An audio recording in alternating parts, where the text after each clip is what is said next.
Welcome to Sparking Everyday Discipleship, where we disciple parents to disciple their children with everyday discipleship every day, sparking important conversations with our children.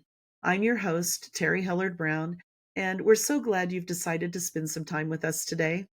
We have our special guest, Kristin Wynalda, with us today, and I'm so thankful we could find the time for us to get together. Today, we have a really fun episode for you. And if you've seen on social media all the hype about we listen and we don't judge, we decided we needed to do a book version of that, a literary version of that. So Kristin and I know you probably have no idea that we both have very strong opinions. I'm joking. I'm being sarcastic. We both have very strong opinions about the books we recommend, the books we read, and what books children should be reading. And so if you know who Kristin is, she's been on our episodes many times, and she still has a website. She just hasn't been contributing to it lately, but it's Big Books, Little Ears. She has wonderful material on there. Check it out. And if you have any questions or comments by the end of this episode, you can always put those in the show comments below the show notes, and we will get back to you. And you can reach out to us through our websites as well.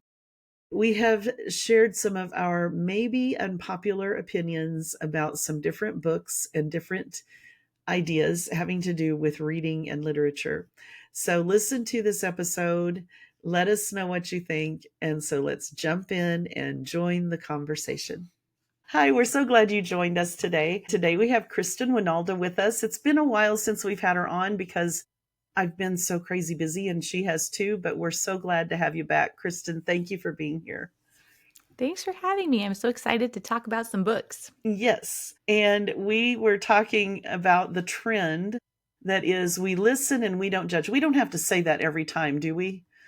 They all do that. We listen and we don't judge. Or if you're movie stars, I can't think of their names right now, but the one who was the closer, what is her name? Oh, I don't know. I'm 110 years old and don't watch TV. And oh, well, good for you. But anyway, they did it. She and her husband, and they sang, "We listen and we don't judge." And I'm like, oh, I am not doing that. No, I think we can just say it the one time. That's fine. People will understand. We're going to listen and we're not going to judge. Okay. Although I don't have a good poker face. So since you can see me, Terrie might be like, oh, Kristin's judging. Like, well, and I think half the time they are too. If you look at them, it's like, you're not judging. Yeah. Okay, so we're dealing with unpopular opinions about books. And so I'll let you go first. Okay. All right. So here is one of my unpopular opinions, and that is that the movie can be better than the book. Ooh, yeah. And not only can it, but lots of times it is better than the book. And some thoughts that I had about children's chapter books where I think the movie is better than the book is The Princess Diaries by Meg Cabot. I think that movie is lovely. I would definitely preview the book. If you're like, I'm going to give this to my tween, I probably wouldn't. The Borrowers. Do you remember The Borrowers by Mary Norton? Mm-hmm. That book, man, fall asleep. Try to prop your eyeballs open. Lovely movie from the 90s. And then the other one that I thought of just right off the top of my head is I do not like the Fantastic Mr. Fox book by Roald Dahl. Me either. I think it's kind of gross. And like I listened to it with my kids. We listened to an audiobook and they were like, what is this? What have you subjected us to? Lovely movie. Really great themes. Good family movie. So that's my unpopular opinion. The movie can be better. I agree with Princess Bride. I think Princess Bride in the movie is entertaining and the book's a little slow. But I had not watched the Mr. Fox movie because I didn't like the book. And so now I know I should watch the movie. Okay. Okay. I hate, is that a good one to start with? Books I hate that everyone seems to love. I do not like The Giving Tree. I see people give it as gifts all the time and think it's such a sweet book. And I think it is a dysfunctional, it's a picture of a seriously dysfunctional relationship. And I just hate the story. I hate the message. I'm like, what are you trying to tell children through this book? that they're entitled, that they can just use people up and it's okay. And I see no redeeming quality in that book at all. So yeah, I have a strong opinion about that one. That probably is an unpopular opinion. I don't love it, but I guess I've just never thought about it. Like, we don't own it or anything. I haven't given it as a gift, but I've never been like, man, this one's the worst. Yeah, I read it and I'm just like, from a psychological standpoint, I'm just not getting it. What are they trying to teach? So yeah, that's my opinion on that one. You know what? I have a book that I also hate that I will share as my listen and don't judge. And that is Love You Forever by Robert Munsch. I think that is an absolute insane premise for a picture book. For those who are not familiar with it, it's the one where the mom climbs in the house and rocks her grown baby because she'll love him forever. This is a grown man, okay? Married, children. I think the book is insane. It's been around forever. Good Yes. for him, but oh my word. It's not my favorite, but yeah, I hadn't thought about it, but yeah, it's kind of interesting. Another one that I really don't care for, and it's kind of for the same reason, is The Cat in the Hat. I love Dr. Seuss overall. I like a lot of the books. I shouldn't say love. I like a lot of his books. I love his silliness with language. But The Cat in the Hat, even as a child, it was stressful to read that book because they're doing all these bad things and the mom is going to find out and they're going to get in trouble. And it's just, I was one of those kids that told on myself if I did something wrong. So you have to understand that, first of all. So the stress in reading that book was just off the charts for me. And I just never liked it. The movie was worse than the book. So I veto both of them. I do not like both of them. I judge both of them. Again, teaching children to be irresponsible little terrible children. So little brats. This is Terrie's hill to die on. The Cat in the Yes, Hat. seriously. Okay, what else? That's funny. I mean, I actually wrote down Dr. Seuss is overrated. So, well, true. This is true. So you said you love Dr. Seuss. I think Dr. Seuss is overrated. I'm sure he was lovely as a person, and I'm happy for his estate that his books continue to sell. I think he's overrated. Well, I would agree with you on that for most of them. I do love Horton Hatch's, what's the title? The Horton ones. Horton I like Hears the a Horton Who? ones. Yeah. Yeah, Horton Hears a Who. Yeah. And the other one, the Horton Hatches an Egg or whatever, because he's committed to something, so he's going to stick with it. And I like that. I think when the message is worth it, even if it's a silly story, that it's kind of fun. I always used In a People House in my ESL classes because it teaches vocabulary so well. But, you know, some of the others, it's like, okay. I'm sure that part of my issues too is the publisher continues to make new Dr. Seuss books. Mm-hmm. And I get those and I'm like, this is not a Dr. Seuss book. And also, we don't need to keep doing this. Dr. Seuss is kind of overrated. We could have new books. Yes. What did you think, speaking of that, the new Grinch one where he lost Christmas or whatever it was? The movie or the book? The book. Did you see that one? Yeah. I mean, I thought it was fine. Yeah. I guess I didn't have strong feelings either way. Did you love that one? No. Okay. I like The Grinch Who Stole Christmas. I love that one, the original one. I just always have liked that one. Well, and I used to teach AP psychology, and I would use that book. They would have to support the change the Grinch made by psychological theory.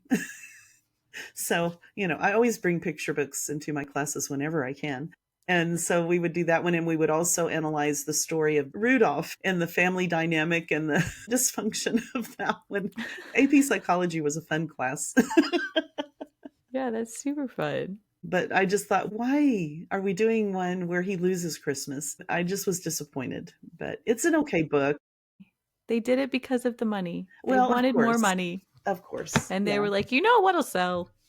That's true. It's too much. It's too much. Here's another unpopular opinion from me. Whose turn is it? I got lost. I think it's your turn, but I have lots, so I could go whenever you want. Okay. All right. I will say Charlotte's Web. I like the story. I like the movie. Okay. But the social commentary on the intelligence of human beings And mob mentality is another one of those things you could use in AP psychology. But I really hate that about the book, that it makes the people look so stupid and so easily manipulated by what they read. I really think that's what's behind the whole book. I think that's the whole reason probably that it was written, is to comment on those social situations where mob mentality and what you read influences you so much. And it's a lesson maybe we need to learn today in our culture. But it's not my favorite book. I have so many other books I'd rather my kids read, but to me that's really the biggest value of that book, is the social commentary. And I don't think kids are taught that. They don't talk about that. And so we just teach this as this is a really fun story. And I'm like, no, it's not. And then it ends with Charlotte dying, and I don't know. There's just so many themes in there that I think we don't explore, we don't discuss, and we have really young children read this book as one of their first chapter novels, whatever. And I'm just like, I don't know. I don't think it's necessarily the best. It would be better with older kids and discuss the deeper themes, in my lit teacher geekiness opinion. It's interesting. That is a take I've never heard before, especially because it is so recommended for very young children because the vocab is so low. Yeah. Interesting. That's an interesting take. Something to think about. Kind of along those same lines, my thing that I would love for you to listen to and not judge is that I think Dr. Dolittle is awful. I think Dr. Dolittle is horrible. I have no idea why people recommend it. I do not recommend it at all. I think Uh-huh. it has not aged well. And it's like on all these lists, and people are like, this is a great one. And it's not. And if you are like me and cheap, it's in the public domain, and the public domain version is not edited. So if you get the public domain, the free audiobook or any of that stuff, it has words that we do not say anymore, like very bad words. And yeah, I do not like Dr. Dolittle. I think everyone who has it on their book list, anytime I'm scrolling a book blog or something, if they have Dr. Dolittle on there, I'm like, you do not actually read the books you recommend. You I was just going to look for say, old, classic, clean books. And we're like, oh, this is clean. It's not. how funny. I have never read it, so I don't have an opinion about that one, but that's good to know. I don't think I have it on any of my lists because I've never read it. So, okay, let's see. Well, this one, I don't know if it's an unpopular opinion, because I think everyone might just agree with me on this one. But I really think Romeo and Juliet could have handled their situation a whole lot better. And I actually have a t-shirt that says that. And I love Shakespeare. Some of his plays I think are really awesome, but that one, I don't know why we make young people read it and suffer through it, because I think it's just frustrating. Talk about impulsive behavior. I mean, come on. So, Yeah, that was Shakespeare dabbling in soap opera. yes, it's just like, oh, can't we choose another one to read? So, as a literature teacher, you're always required, to have students read that one. And it just drives me crazy because I'm like, there's so many others. But then they also do Midsummer Night's Dream. And I'm like, no, not appropriate. I was just going to say, in high school, I did not read Romeo and Juliet. I don't know if I've ever read Romeo and Okay. Juliet, but we did read Midsummer Night's Dream. And it's not appropriate. Yep. We did. I guess if you have them read it young enough, they don't get it, maybe. Nowadays, I think they would. But I think they should read Othello. That's my favorite Shakespeare. I think it deals with so many important things. Everybody talks about the race thing, but to me, the most important part of it is if you know who someone is and you believe in them and love them and trust them, why would you believe gossip about them? I mean, that's the whole point of the thing, is Iago gossips about and deceives Othello about his wife. And if he knew his wife and loved his wife and he's fought to have this marriage, interracial marriage that is so frowned upon, and yet the minute he doubts, he kills her. I'm like, shouldn't you trust your wife at least a little bit? Anyway, so Yeah, it's always something in Shakespeare. that's for sure. Yeah. Okay. Let's see. What else? I think it's your turn. Is it my turn? So I think that all of these classic books that are currently being made into graphic novels Mm, is a blatant cash grab, but also I'm not that mad about it because I think that in order to understand a lot of literature, you have to have a background understanding of some of the classic literature books. And a lot of people are never going to go back and read those. true. So if you'll go back, but do the graphic novel of it, that's great. If you read the graphic novel of Moby Dick and understand some of the key themes, that will help you understand other harder books. So it's just for the money, but I'm not mad. I actually agree with you. I am not judging at all because the other thing is when you're dealing with children who have special needs, dyslexia, or other problems visually processing the books they're reading, a graphic novel can save their life. They can get the story, get the themes, like you're saying, and feel successful in finishing a book. It can be really a blessing. These graphic novels can be awesome. And besides, they're just more enjoyable. And my other opinion about Shakespeare is I don't think we should read it. It's a play. So they have Shakespeare graphic novels. If you parents don't know that, get them. But I think you should go find a play where they're doing the original text, the original setting, and see the play the way Shakespeare intended it to be, and then go discuss it in literature class. That's what I think. I've seen a lot of the adaptations of Shakespeare, and some of them are good. Most of them are like painful. I'm thinking of DiCaprio in Romeo and Juliet when I say that. But the original text and the original setting, I think it can be really fun to watch the videos. Of course, preview them, please. We don't want to watch every Shakespeare play with young people. There's several that I would never have a teenager or young adult watch or read because they really deal with some awful things that I don't even want to read. But since we have to do Shakespeare in most of our literature classes, this is my not so humble opinion that we should be watching the play and not reading the play unless you're reading it as the different characters, like a table reading of a play. I've been a literature teacher for years, and I know that's an unpopular opinion with literature teachers. So that was a pretty big one, actually. Yeah. If you're a Well, literature teacher, they're like stoning me now. they are judging. Yes. I'm not a literature teacher, so I'm not judging. I'm not mad either way. Say you can take Shakespeare or leave him. I'm very comfortable. Another one I'd want you to listen and not judge is, especially Terrie, especially you, please don't judge. I think that a lot of book bloggers and book social media people and all those things are so very hardcore homeschool focused that they make it feel unattainable for so many families. And so then they just don't do it. Instead of being like, you know what, we can get through one chapter book this year. They're just like, well, this just isn't for us. We can't do it. And I don't know how to fix that. That I is don't a want to be good like, point, though.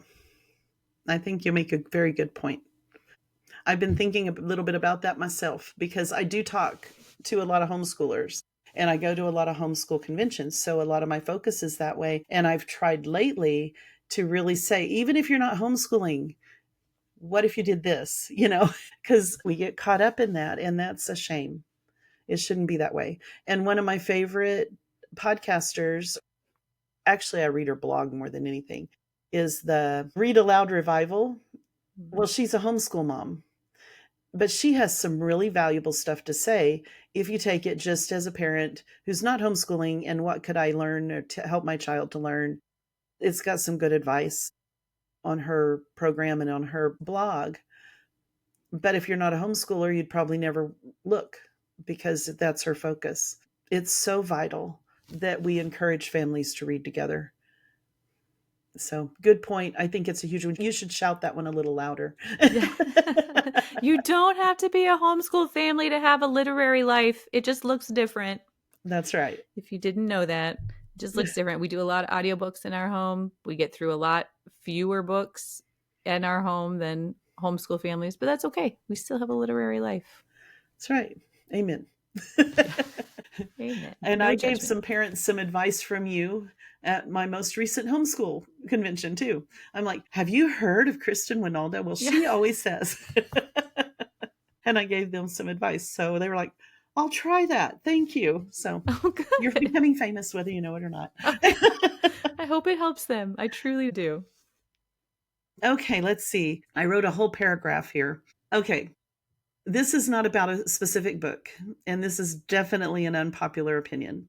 But I think all the hype about people getting upset about book banning is ridiculous because in America, we have freedom of the press, freedom of speech, and all of that.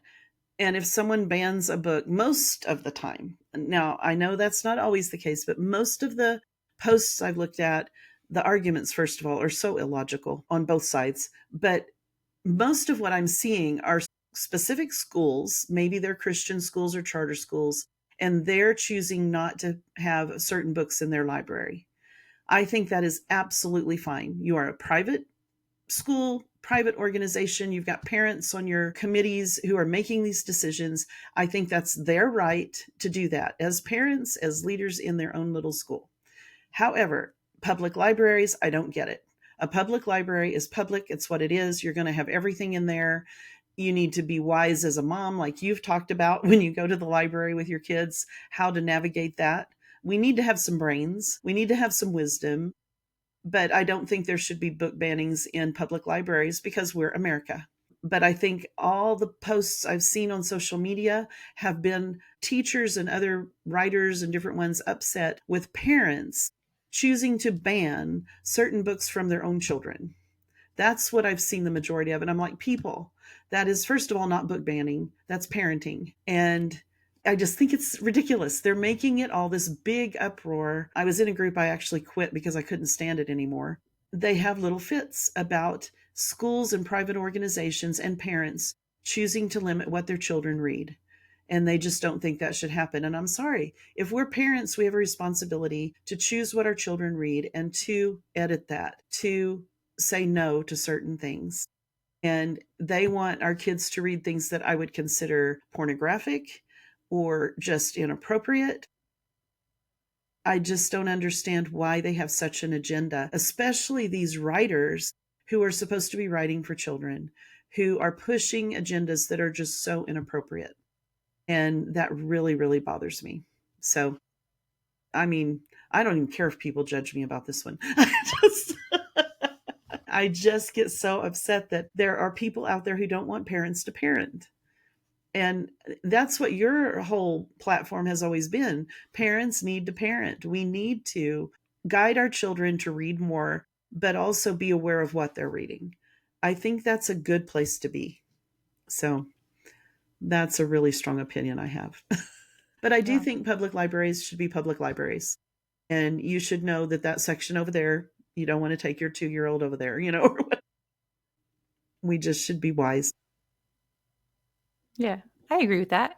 And also along the same lines, I do not like when people who would tend to choose what we would call like more conservative books or something like that, that they villainize librarians. Mm, Like everybody can read whatever they want. And it's not the librarian's fault that they have shelved these books. I get that a lot sometimes. Like, they're out to get us, the ALA. I'm like, well, you're the one who holds the library card. So I don't know how you think they're out to get your 6-year-old.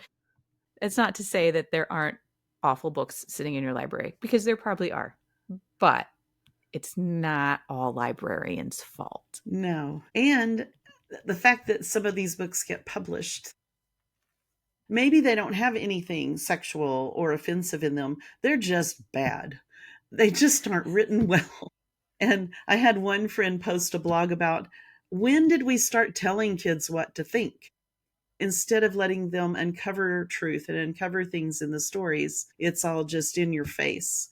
And some have really gone, I mean, all of them are a little bit that way, I think, because we're trying to teach a lesson and we have a moral of the story, Aesop's fables, that kind of a thing. But we don't want to overdo it. And I just think we need to think of children as intelligent and clever, and books need to be well written. And there's just so many that aren't. So that's another part of that. In a public library, they're going to be there. But in our school libraries, we should have the choice to say, I don't think I want to promote this book. And as parents, definitely have the right to say, I can think of a couple picture books that I'm just like, if I don't get it, how is a kid going to get it? It's like, this book is kind of weird. Well, I'll share that opinion in a minute. Yeah. Yeah. Nothing wrong with weird picture books. But I don't know if I completely agree with your friend, though. I don't think that that's necessarily a new thing. Yeah, I agree. Yeah. Books have been doing that for centuries. Yeah. I think that's not a new thing, but that's right. That can be my unpopular. All right. I had another one, and that is that the Magic Treehouse kids are not great kids, and they sneak out of their house all the time, and it drives me insane. And I would kill for a pronoun when we read those books, because it is Jack and Annie said, Jack and Annie did, Jack and Annie climbed, Jack said to Annie, Annie looked at Jack. And I'm like, he and she, please stop saying Jack and Annie. I never noticed that. How funny. I've read a lot of those and I never noticed that. Yeah, they sneak out of their house and they don't use pronouns. And Now, the both of those sneaking things out, bother me. I did notice the sneaking out, but I meant the pronouns. I didn't notice that. How funny. My husband calls me a grammar Nazi all the time. You'd think I would have noticed. Yeah. Jack and Annie. Jack did this. Annie did that. Annie jumped. Annie swam. And I'm just like, he swam. She's like... So maybe my unpopular opinion is that I put the two things equally. It is just as bad that the children sneak out as the fact that the author doesn't use any pronouns. Yeah. That's something that has always bothered me. I don't have this on my list, but why in every fairy tale, it seems like, and in these different books, the parents have they either don't exist because they've been killed before the story began or during the first part of the story, or they have no influence on the children. I just don't get that. It's like with the kids sneaking out, and their whole adventure and the whole story is without the parents being involved in the kids' lives at all. And if I think about what we're wanting to do with our kids, what we're wanting to teach them, and what we're wanting to create as a family when we read together, and all of that is family and memories together. And yet that's missing from so many books, which is why I like some books like The Cajun Kids and Little House on the Prairie. I like those because there's family. The adults are in the kids' lives. The kids are in the adults' lives. They're doing life together. And I love that. It still opens up important conversations. The kids still are discovering and doing things they shouldn't many times, but the parents have a role to play. I have a friend who wrote this wonderful book. I think it's wonderful, but it's rejected by publishers because there's a grandma in the story who answers the kids' questions. And the kids are supposed to discover things on their own. We're not supposed to have parents or grandmas or anyone telling the kids what to do. This is what publishers are looking for now. And they will out and out reject your book if you have any input from a parent or a grandparent. And I just think that is so dangerous and bad. It's not teaching children reality or what we want to create as families.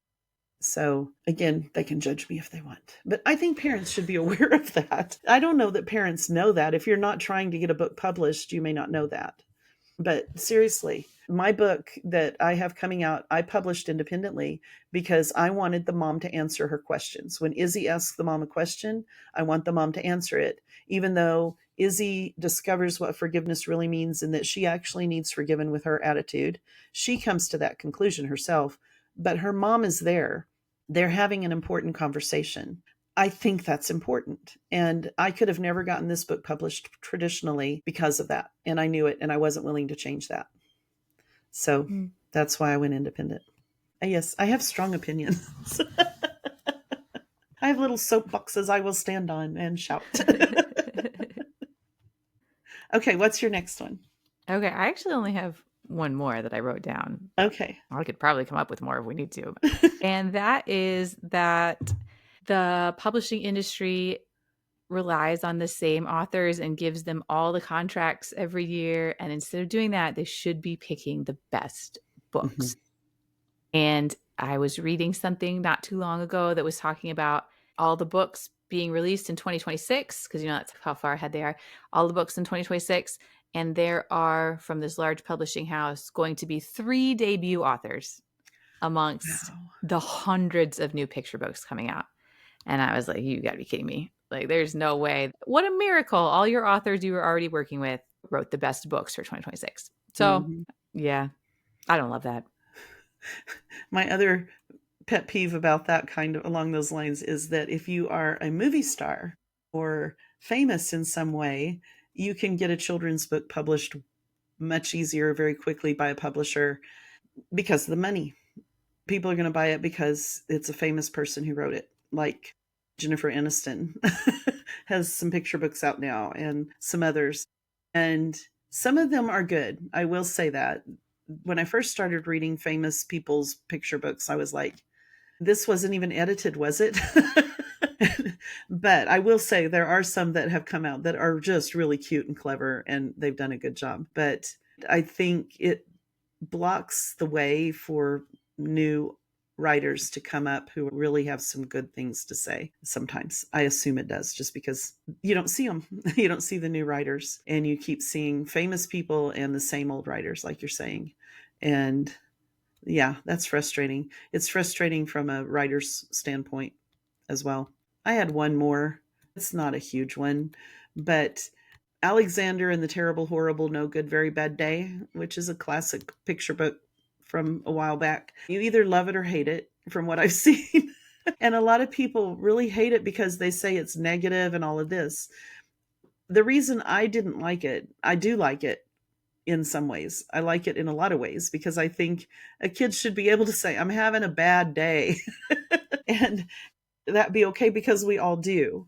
And I think that should be okay. But I don't like how no one listens to him. Doesn't that drive you crazy? It's like this kid is crying out, trying to tell you, I'm having a hard time here. I'm having a rough day. Somebody hear me. Just, if even a little bird had hopped up to him and listened to him, it would have made me so happy. Because this poor kid, nobody's listening to him. So I think they should have a second one that says, Alexander is heard. That's funny. I've never thought about that before. I like that book. I haven't never I put like it on it my too. I Christmas think list. it's Yeah. the repetition, it's clever, and he's just having a bummer day. And we all Yeah. do, and we can relate to it. And I think that's great. But I just wish somebody in the story would show him some compassion. Yeah. That's true. So, okay. Anything else you can think of? No, I think that's enough not judging for the day. Yeah. Oh, who knew we had so many opinions? Well, okay, we should open up the gate here. If you're listening to this and you're like, I have an opinion, feel free to put it in the comments. We'd love to hear. We'll try not to judge. Unless you like Dr. Doolittle and you Yeah. and then I'll judge you. Well, you know. I'm just kidding. I won't judge you. That's so funny. I think it's such a funny trend anyway. Whoever knew this was going to catch on? But anyway. All right. Well, like I said, if you have any comments or questions, feel free to post them. Please be nice. If you disagree with us, or if you like Dr. Doolittle, we'll be nice, maybe. Okay. And we will talk to you next time. Thank you, Kristin. Yeah. Thank you for spending time with us today. I hope you enjoyed the conversation. We sure had fun recording it and talking together. I appreciate Kristin and her questions, and I just am so thankful that we've been able to do this podcast, that God has allowed me to write the books I've dreamed of writing since I was 7, 8 years old. It's just a dream come true for me. And so I thank you for being here. I thank you for supporting this ministry and the work that we're doing. And I thank Kristin for a great interview. I want to let you know about our discipleship coaching groups. These are for parents, and one meets once a month, one meets twice a month. I know that a lot of my followers are homeschool families, but I know some of you are not. And I want to let you know that we have coaching groups for you too. We want to help equip and empower parents and encourage parents to disciple their kids. So if you are dealing with discipleship questions, discipline questions, because the two go hand in hand, or any other questions you have about parenting and raising your kids, we say raising them in Babylon because we really kind of are. in an exile of sorts here as our world is becoming less and less Christian and more anti-Christian. Maybe you're feeling a little overwhelmed. Maybe you could use some encouragement. And so these groups are, like I said, once a month or twice a month. They're on Zoom, so anyone from anywhere can join. In the groups, we have a time of answering your questions. So you send your questions to me a week in advance or a few days in advance. We prepare a strategy or an answer. And the reason I have you send them ahead of time is because sometimes I have to do research. If I have a question I know nothing about, I'm going to talk to my team, I'm going to do research and come back and we're going to discuss it together. Then you have time for some follow-up questions. We're going to be in groups with like-minded parents who are going through the same things you're going through, who are struggling with the same things you're struggling with. We all want to see this next generation fall in love with God and serve Him with all their hearts. So we're all on the same page with that. And so we're just trying to help each other. So if you're interested in that, you can attend a free session or observe a free session to see if it's something you think would be beneficial. The other thing we do in these groups is we have prayer partners.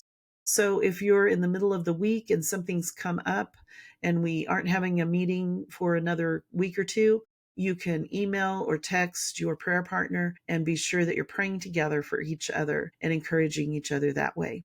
We also have parenting challenges in the group. So different things that we can do as parents to promote the opportunities for discipleship. They're not meant to be overwhelming or so time consuming that you can't do them. I know all of our lives are busy, whether you're homeschooling or not. Life is busy. And so we want to successfully minister and disciple our children in the nooks and crannies of life, just like in Deuteronomy 6, when we're on the road, when we're at home, when it's bedtime, when we're at dinner, we're discipling our kids. How can we do that? What does that look like? When should we start? How can we make sure it's working? How can we disciple children of different ages and stages? Should I start discipling even though my child has not yet become a Christian? These are all questions we work on and try to answer and clarify, and in the process, encourage each of us in our walk with God.